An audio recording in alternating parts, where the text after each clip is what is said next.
Hey there, welcome back.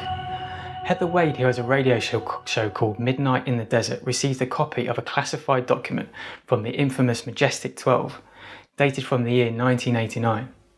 You can download the entire document from her website. Majestic 12 allegedly was set up by President Truman in 1947, consisting of 12 scientists, military leaders, and government officials to manage the recovery and research of recovered extraterrestrial craft. The concept of MJ-12 was leaked around 1984 via documents. The FBI immediately claimed they were fabricated, and also sections of the truth community considered them disinformation. She claims the documents were given to her by a trusted source. Stan Friedman, a retired nuclear physicist and professional ufologist, is checking the document.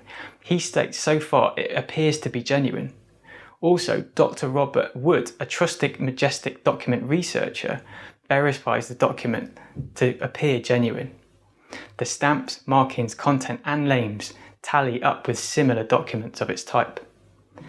Linda Moulton Howe confirmed she has 2 retired military sources who advise the document is official.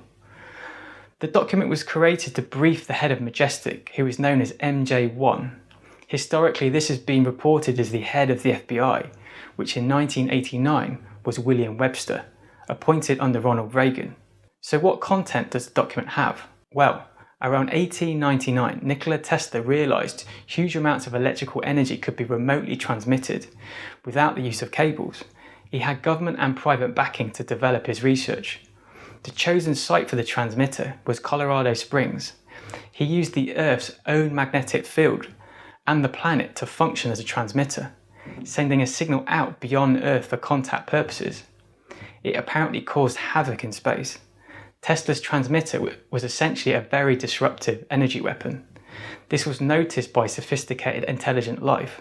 They attempted to communicate back in binary, requesting Tesla stop his energy experiments. Earth was now on the planetary radar. At the time, Tesla didn't understand the ET signals that were being sent back. At this point, ET started to understand that we were on the cusp of becoming technologically literate, so decided a long-term plan of randomly initiated contact to raise the planet's awareness and consciousness. The urgency also came into focus with the realization of our atomic power. Diplomatic relations were sought by ETs with various Earth governments.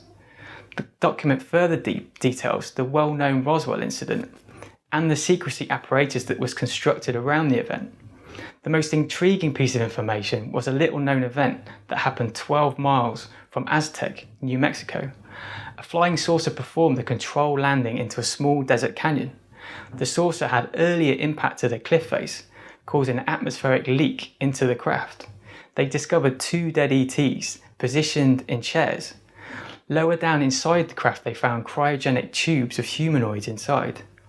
The frozen entities were held in 14 sophisticated complex refrigeration chambers.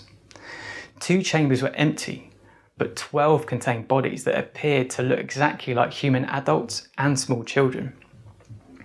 They were able to resuscitate 4 beings, 1 Earth-like male and 3 humanoid 6-month-old infants. The other infants and short grey-skinned ET unfortunately perished. The surviving adult humanoid looked very similar to us but had 2 livers. After a hasty teleconference with President Truman, they ascertained the ET's intentions were non-hostile. He was granted diplomatic status and lived under protective custody for a year in Los Alamos, from April 1948 to March 1949. After that, he was granted a safe house to live in. During the year that he stayed on Earth, he had the opportunity to be visited by President Truman and other top military officials. He provided information concerning his civilization and their reasons for visiting Earth. 683 transcripts were made of recorded conversations between officials and the ET. After a year on Earth, he returned to his people on the 21st of August 1949. They left the craft to the US government to reverse engineer, but also made a point of providing a similar craft to the Russians for balanced contact. He further stipulated that human-like infants were destined for our world anyway, so it was okay to keep them. In gifting the infant ETs to Earth, they would be raised in human society to establish relations between the 2 worlds. We assume the same infant exchange may have also occurred with Russia. In 1989, the ET infants would have been around 40 years old. Diplomatic relations continue and were further strengthened by President Eisenhower travelling to Kirtland Air Force Base to solidify relations. This involved a treaty which was ratified and signed on the 18th of July 1954. In the document, it describes 4 basic EBEs, extraterrestrial biological entities, which are listed in order. Earth-like humanoids, they are similar to us, friendly, and have a high level of psychic skills, along with advanced science and engineering. Number 2, small humanoids, greys, they are a kind of drone like a worker ant or bee, under psychic control of Earth-like humanoids, who raise them as pets or even slaves. They are completely harmless if in the right hands.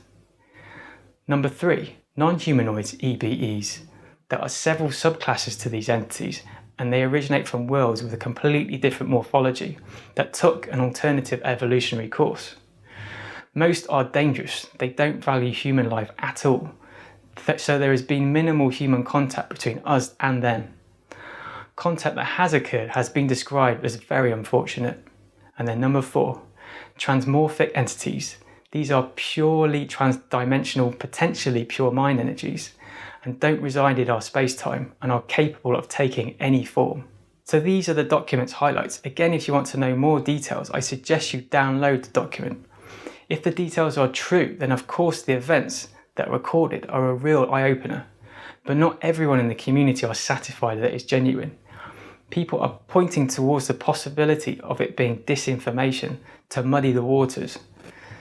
There are strangely a few grammatical-based errors within the document.